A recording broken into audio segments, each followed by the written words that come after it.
to become well known and for word of mouth to start working for you, before you have to, constantly be sort of going out there and getting business, and doing sales. And so that's, I would say, the most challenging thing from a tactical perspective, for sure. Well, I agree with you. I mean, people say that all the time.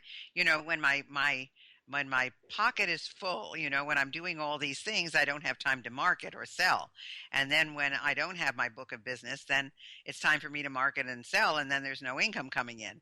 So, and it's difficult because in the training and consulting business, it's a long sale. I mean, it's not you call up somebody and they hire you tomorrow and you start working.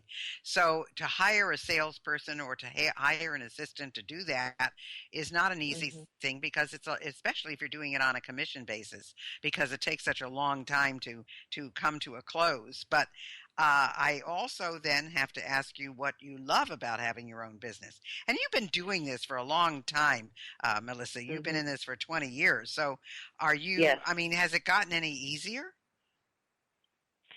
Easier, which piece? I mean, in terms of just, in terms of filling the pipeline or work-life balance, or well, I think probably your skill, your stuff, so you don't have to be as creative as you maybe had to be in the beginning. But yeah, keeping your clients, filling the pipeline, because let's face it, there's always competition coming up. I mean, you are an authority in what you do, and it's not, you don't find a lot of intercultural trainers and consultants, but there are people who are always there willing to steal your thunder. So pipeline, I would say, more than anything, and also the hours that you have to put in. Yeah, the hours can be intense. I think it's never felt difficult. Well, I shouldn't say that.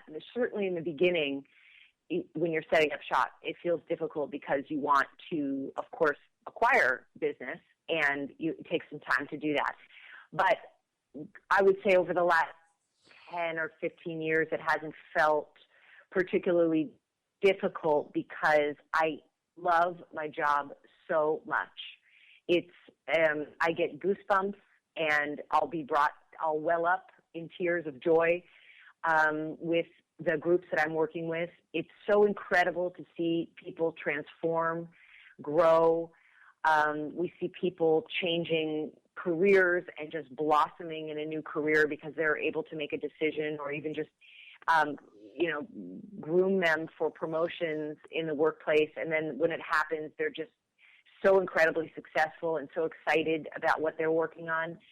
So this whole piece around helping people transform and just creating happiness and success within organizations is so personally rewarding that I just love my job. So it doesn't feel hard because it's so much fun and it's so interesting.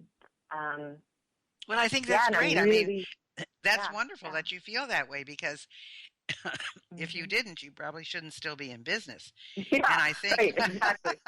I mean, when your job becomes a task, or it's something you don't want to wake up to in the morning, that's when you really have a lot of trouble. But as long as it gives you kicks and joy, and you see big changes, and you love what you do, that's the whole key to everything. So if someone was listening to this, because I just did yesterday, interesting, because you talk about global, I did an International Global Women's Summit yesterday, and my topic was, it was. I had people from Finland and Luxembourg and all over the place. And the interesting thing was that my topic was how executive women can mentor other women. And it was really talking about what mentorship involves, sponsorship, coaching, what, and what the responsibilities of both really are. So what would your top 3 tips for a woman starting her own business, and especially a service business, what would they be? Yeah, don't reinvent the wheel. For sure, go find someone who's doing it and, model your business after theirs. Ask them if they're willing to share business plans, strategies, models, anything with you, for sure. I would say also create plan B. Have a plan B if things aren't really going to work out, or they don't feel right, or it doesn't happen the way you think it's going to happen, make sure that you also kind of have a plan B. And then thirdly, that's a good question. What would be the third tip? I'd say, I'm just trying to kind of choose between a couple. You can give us more than three if you want. Yeah. I'd say make sure that don't compromise too much because you're trying to make a buck. Try to stick to what it is that you're excited about, passionate about, and good at, and really focus on leveraging that to be your main product or service, so that you can get a lot of business around that one particular issue. So I think focus is really important, particularly when you're in consulting, because you can go a lot of different directions, right? I have this whole big gender business, and then I have the whole global mindset business.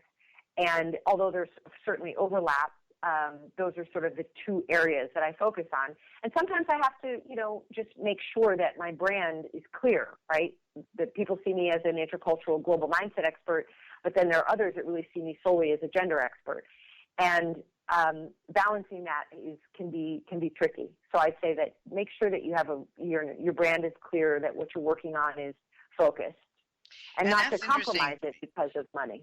When you talk about being a gender expert, I'm sure that there are differences in terms of gender as well in the various countries that you're working in, and I always laugh because I say, gosh, we're supposed to be such a in-front country, the U.S., and yet there are people who are presidents of countries in many other areas, and we can't seem to get a woman elected in the United States.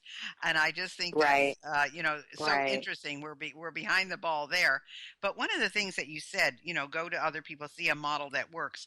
One of the things that I'm passionate about is what, of course, you've heard of, the USP, the unique selling proposition, and it's what sets you apart. So even though you find someone who's doing what you want to do and you want to emulate them and use their model, it's also important to figure out what is unique about yourself and what you bring to the table that nobody else does, just like you do with your intercultural training and the fact that you're a gender expert. There's not a lot of people that can say not only one of those things, but both of those things. So that's one of the ways that you set yourself apart. And I think that's important, that you don't want to be a carbon copy of somebody else, and you also don't want to compromise your values or your principles. And I've seen that happen a lot too. You've got to be able to be willing to fire clients. And that's something that a lot of people may not be willing to do. So how can people get a hold of you, Melissa? That's right. What are the ways they can reach you? Yeah. Yeah. So Melissa at lamsonconsulting.com. So LAMSON consulting.com. Also, certainly by phone and text, 650-283-2765. Probably would be the two best ways. Yep, email and phone. Fantastic. So your website is Lamson, LAMSON, consulting.com. Your yeah, and your email is Melissa? Melissa, yeah. At Lamson Consulting. Consulting.com. Correct? And also, yes. And I'm an avid user of social media. So LinkedIn, Twitter, both of those places you could certainly find me and connect with me. LinkedIn, I do blog. I blog twice a week on LinkedIn, so happy to have my blog followed there. Fantastic. That's great.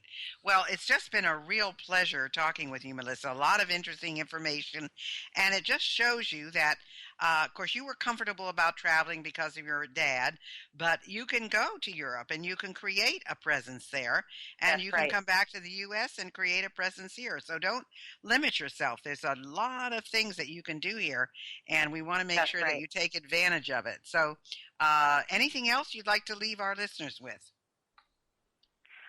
No, thank you so much, Dr. Carson. It's been a real pleasure. I'd love to hear more about what you're working on, so hopefully we'll be able to stay in touch. Wonderful. Well, thank you so much, and I hope you continue to do the wonderful work that you do. Thanks so much.